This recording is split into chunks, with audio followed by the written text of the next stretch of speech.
I'm going to say this, heritage is never one of those things that we look at and go, oh my gosh, you know, that's going to make us millions.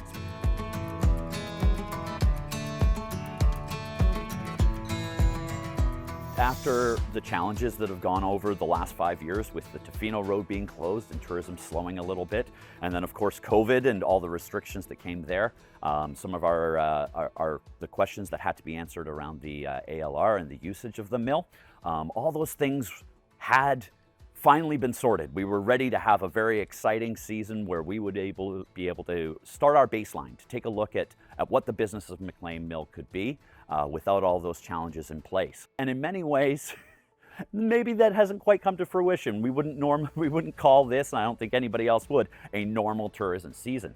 But at the same time, it's given us some opportunities to take a look at the site, to do some of the work that we need to do to outreach to our stakeholders and start to put together the plan that will build this site back up so that it becomes more self-sufficient. We've been offering a lot of stuff ranging from guided tours to event rentals for weddings, corporate events.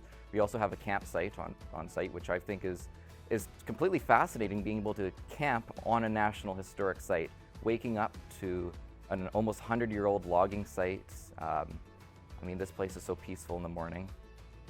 We also offer e-bike rentals as well, because we have one of the best access points to the log train trail here, which ranges from all the way out Beaver Creek to, I mean, Coombs Country Candy and further across town. So it's a huge opportunity to be able to test out an e-bike, try that out, and especially on some of our beautiful trails here.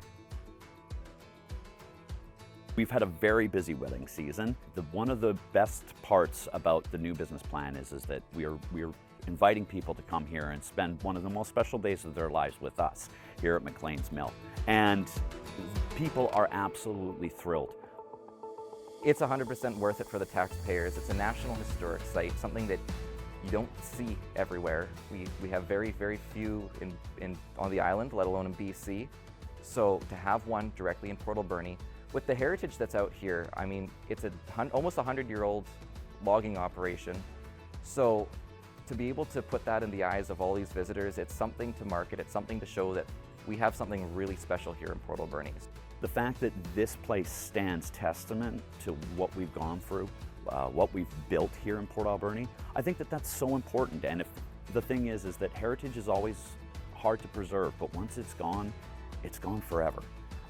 So as long as we want to make sure that we're holding this close and doing it in a sustainable way, I know is challenging, but holding it up as an example for other people, not only of this country, but of the world to come and see, we'll always have a gem here in Port Alberni.